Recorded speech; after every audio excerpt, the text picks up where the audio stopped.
శ్రీమాత్రే నమః. మిత్రులందరికీ శుభోదయం. ఈరోజు శ్రీ విశ్వవసనామ సంవత్సర చైత్ర శుద్ధ దశమి సోమవారం. ఈరోజు పుష్యమి నక్షత్రం ఉదయం 10:02 వరకు ఉంది. తదుపరి ఆశ్లేష. ఈరోజు ఏప్రిల్ 2, 2025 తేదీ సోమవారం. ఈరోజు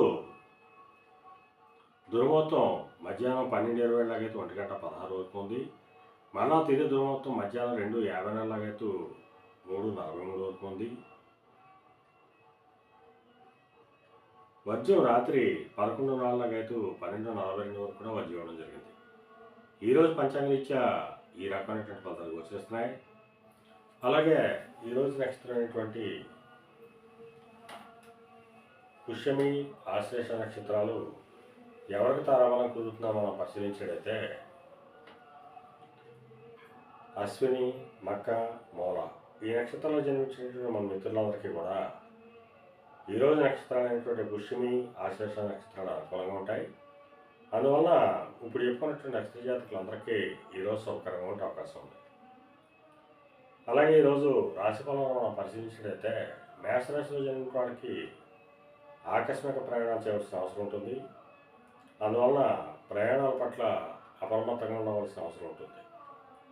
వృషభ రాశిలో జన్మించిన వాడికి పరాక్రమవంతమైన ఆదాయ వనరులు ఏర్పడతాయి. మిథున రాశిలో జన్మించిన వాడికి ధనాదాయ వృద్ధి కలుగుతుంది. కర్కాటక రాశిలో జన్మించిన వాడికి ఆరోగ్యం చేకూరుతుంది. కొద్దిపాటి కార్యజయం కలుగుతుంది. సింహరాశిలో జన్మించిన వాడికి అనారోగ్య సూచన, ధనవ్యయం కలుగుతుంది. కన్యారాశిలో జన్మించిన వాడికి చేసేటట్టు వ్యాపారాలు లాభసాటిగా సాగేటట్టు అవకాశం ఉంటుంది.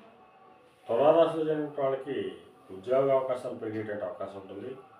వృశ్చిక రాశిలో జన్మించిన వాడికి పితృరాజధానికి సంబంధించి శుభవార్తలు వింటారు. ధనురాశిలో జన్మించిన వాడికి అనారోగ్య సూచనతో పాటు ధనవ్యయం కూడా కలిగేటువంటి అవకాశం ఉంటుంది. మకర రాశిలో జన్మించిన వాడికి కళత్రపరకు ధనలాభం కలుగుతుంది. ఆరోగ్యం చేకూరుతుంది. కుంభరాశిలో జన్మించిన వాడికి శత్రువయం కలుగుతుంది. శత్రువుల వలన కొన్ని ఇబ్బందులు ఎదుర్కొనే అవకాశం ఉంటుంది. మేన రాశిలో జన్మించిన వాళ్ళకి సంతానానికి సంబంధించి శుభవార్తలు అంటారు. వారికి సంబంధం తీసుకున్న నిర్ణయాలన్నీ కూడా ఈరోజు సఫలమయ్యే అవకాశం ఉంటుంది. ఈరోజు ద్వాదశ రాశి ఫలితాలు ఈ రకంగా తెలియడం జరిగింది. అలాగే ఈరోజు సముద్రయానం చేసిన వాళ్ళకి కానీ, సముద్ర ఉత్పత్తులు ప్రయోజనాలు చేసిన వాళ్ళకి కానీ, వస్త్ర వ్యాపారులకు కానీ, వైద్య రంగంలో ఉన్న వాళ్ళకి కానీ ఈరోజు మిక్కిలి శుభదాయకంగా లాభదాయకంగా ఉండే అవకాశం ఉంది. అలాగే పాండిత్యం ధనార్జన చేసుకునే వాళ్ళకి అనగా పండితులకు కానీ, లాయర్లకు కానీ, లేఖర్లకు కానీ, ఆడిటర్లకు కానీ, విలేకరులకు కానీ ఈరోజు మిక్కిలి శుభదాయకంగాను లాభదాయకంగా ఉండే అవకాశం ఉంది.